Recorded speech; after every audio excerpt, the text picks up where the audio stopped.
Hello, hello, hello. I got to get used to that, Hannah, but it's 2026 and welcome back, everybody. You know what? I have missed this. The last 2 weeks, because of the holidays, Christmas and the New Year's, we took off from this webinar. And I have to admit, I missed it. I felt like I was not doing our job, and that's educating everyone on how you buy globally. But I am so excited that today we have brought this back because we've got a lot to bring to the table this year in 2026.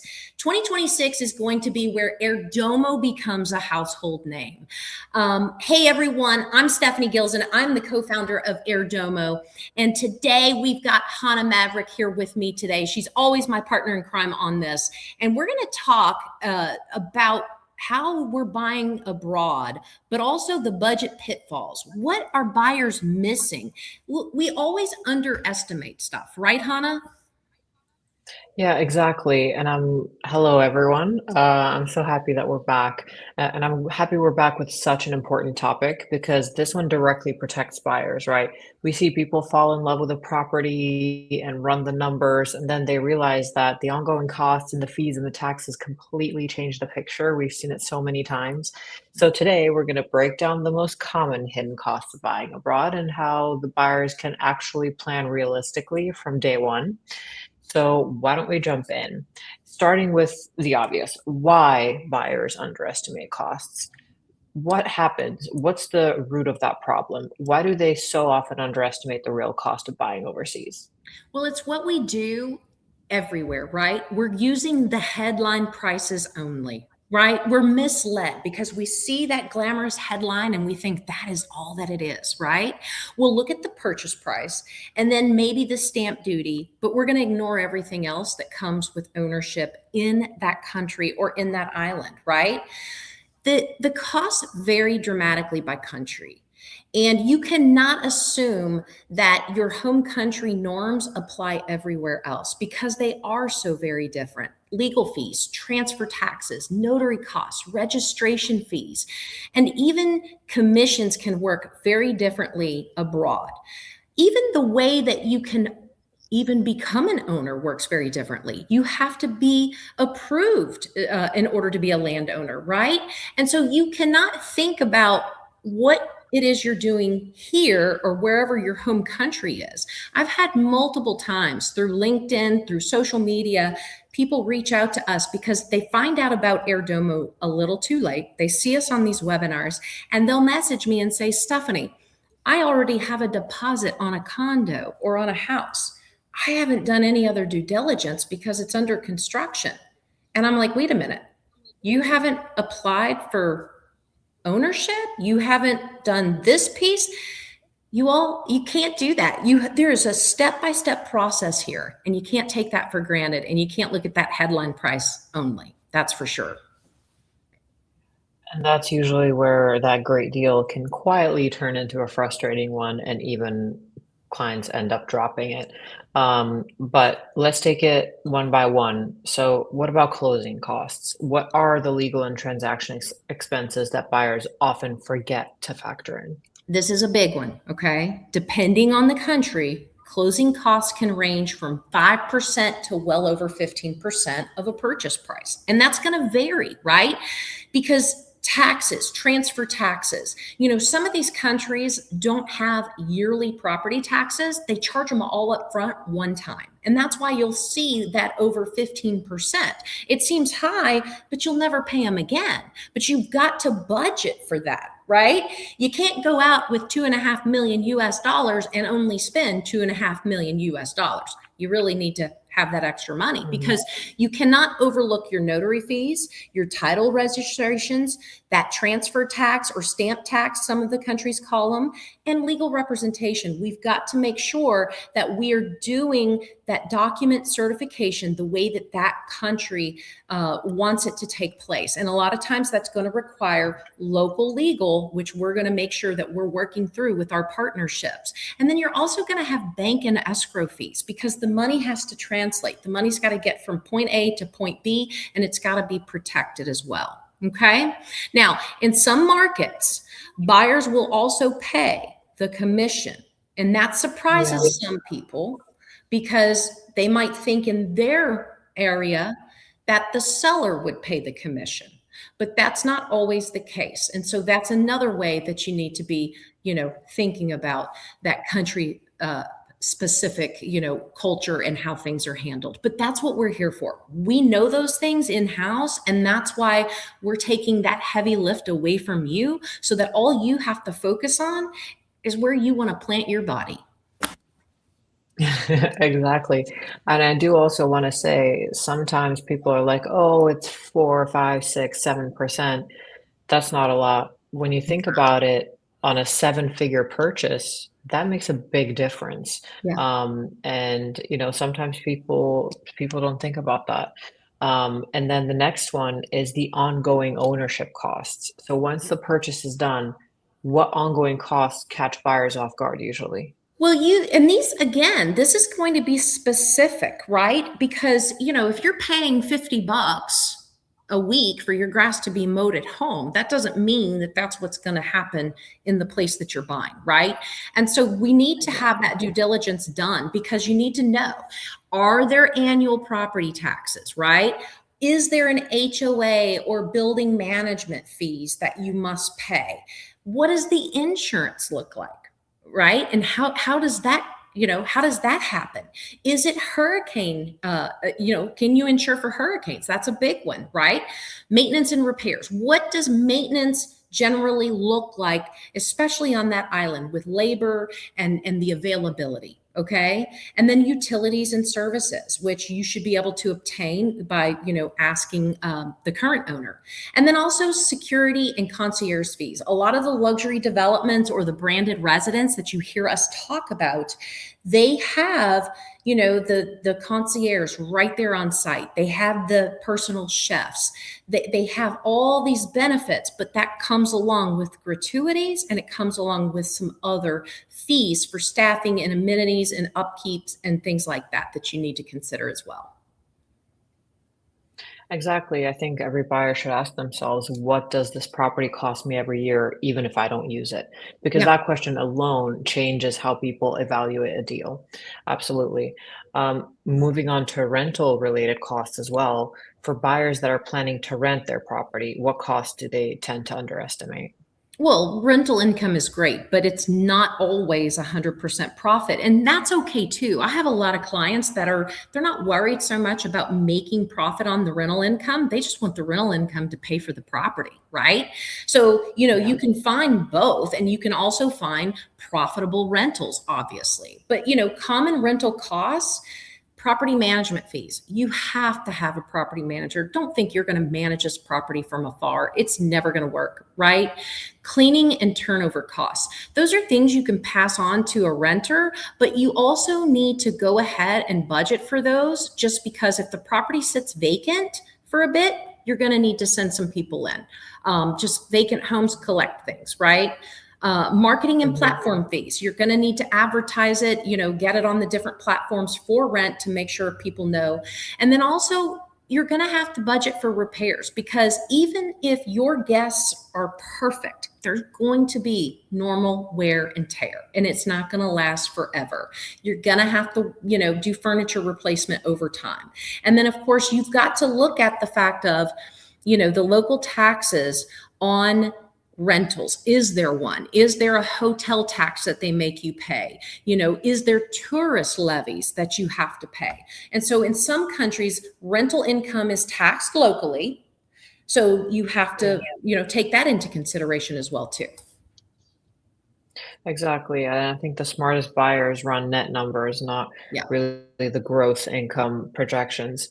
And those net numbers are usually very different from what people expect. But going into a big one, taxes and cross-border costs, these always confuse buyers. What should they be thinking about here?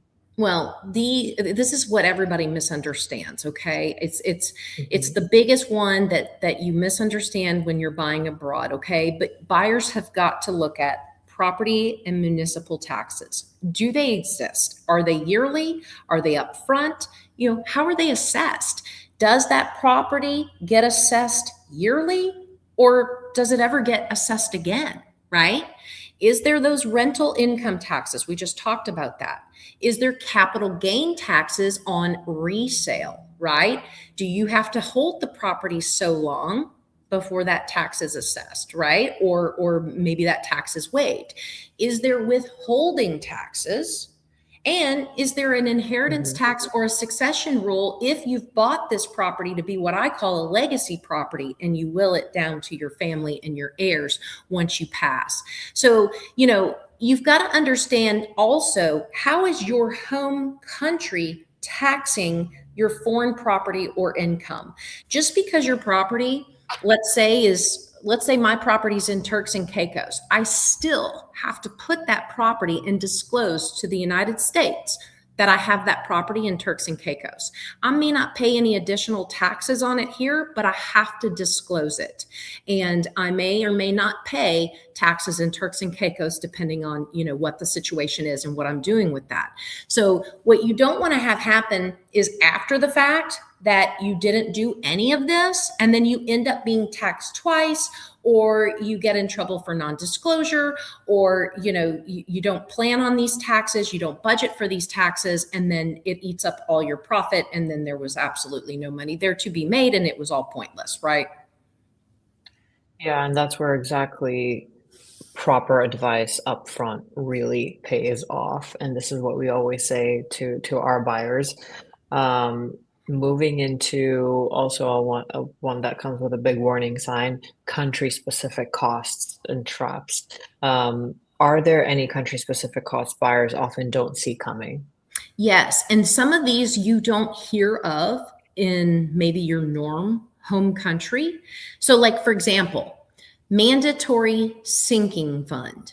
Now, some people might hear of that here in the States. When you're a developer, you hear of a sinking fund, and that's where you have to contribute to the public services, sewer, water, electricity, whatever the case might be. So, in some of these countries, as you buy property, you might be contributing to the mandatory sinking funds that get put aside. And then as services like that have to be upgraded, they have the money to do so, right? And a lot of times those exist because maybe they're not charging yearly taxes, okay? But they still have to have budgeted money to do those improvements, okay? There could be special assessments for building repairs. We know this with condominiums, right? How old is the condominium building? Does it need a new roof? Is the pool needing to be resurfaced? What is coming up that might require a special assessment on top of that monthly or yearly maintenance fee, right? Is there a Mhm. ground rent or leasehold renewal fees? We've covered areas like the Maldives. The Maldives, you will have a leasehold estate.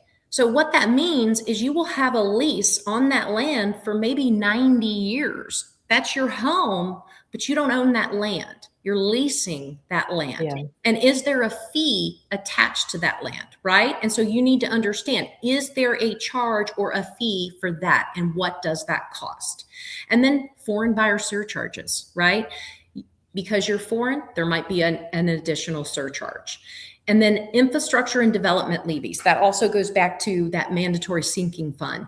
If the town, the city, the country is putting in additional infrastructure for a new construction development or improvements, then they might be assessing each and every unit or villa that's in that to contribute toward that too. And that's okay, but you just need to ask these questions, because here's the thing. We have rules in the United States, and it's called seller's disclosure. Okay. It's a form, it's federally regulated and it's state regulated on the local scale. It's something we're very familiar with, and it's something that must be required in a residential transaction, not elsewhere. It's not elsewhere. So if you don't ask, they don't tell. So it's very important that Yeah. you know. Exactly. And those And I are the don't mean to details scare people. I that get just mean you, missed. you got to think about it, right? No, absolutely. That's why we're talking about it. Mhm. Now, very important how we budget properly. And I know you have a rule for this. How should buyers actually budget to avoid these pitfalls? Okay, people argue with me on this. And I'm a conservative person because I like to have money left over. Okay. I want to over budget just because I don't ever want to be standing there. And this is what I always say, you all can laugh, but I don't ever want to be standing there with my pants down. Okay. That's my whole saying. All right. So I would recommend adding 10 to 20% on top of the purchase price as a buffer, depending on the country. That's why that range 10 to 20%. Okay. Now, I have people all the time, you're nuts, Stephanie. No, I'm not. I promise you I'm not. And you're going to love me for it because everybody loves the surprise at the end of the year when you have money left over. And then you're going to send me a very nice gift because you have money left over. Right, Hannah? I love that. Absolutely. I mean, look, here's the thing. You've got to have your acquisition costs, right? The cost of the property. You've got to have your annual ownership. What's it cost to own that property? And then if you have any income that's coming in, you can count it, but my rule is don't, in a way, because what if it doesn't rent? I assume the worst so that I'm always standing there with my pants on. Exactly. And if the deal still makes sense after all of this, then it's probably a solid purchase. That's right. I mean, that framework alone prevents most buyers from regretting it. So to close this out, how do we actually help the buyers avoid surprises? Why don't you tell us about that? This is my favorite. We make sure your pants stay up the entire time and your butt is never showing, right? Because we're focusing on transparency. We're going to make sure that there's nothing hidden from you because we do the clear breakdowns of the total cost. We make sure that we know the country specific guidance, that we vetted the legal, that we understand the taxes, that we know the realistic rental assumptions, because somebody that's representing the property is all obviously going to make it sound better than it is, right? We're going to give you the realistic numbers. We're not going to sugarcoat this, okay? Our goal is that you know exactly what you are signing up for before you ever commit. That's what builds confidence. That's what makes Airdomo special. And that's what I have spent the last several years doing behind the scenes. And now we're bringing it to everyone because it's so important. As you know, this world is not as big as we think it is. And it is so amazing to be able to invest and buy properties in all these different places and to really live the life that you want to live. You don't have to buy the apartment building down the street when you can own a phenomenal island home or, a ski lodge or whatever the case might be in some glamorous place. Right, Hannah? Exactly. This is what I'm talking about. So thank you, Stephanie. This was actually incredibly valuable. And I know a lot of our audience really likes these kinds of episodes where they get to hear your tips and tricks. So for everyone who's watching, if you're considering buying abroad and you really want that clear picture of all the costs involved, you can either book a complimentary call on Airdomo, you can explore our vetted properties, and reach out to us for personalized guidance. Thank you all for joining us, and we'll see you in the next session. Thanks, everyone. See you next week.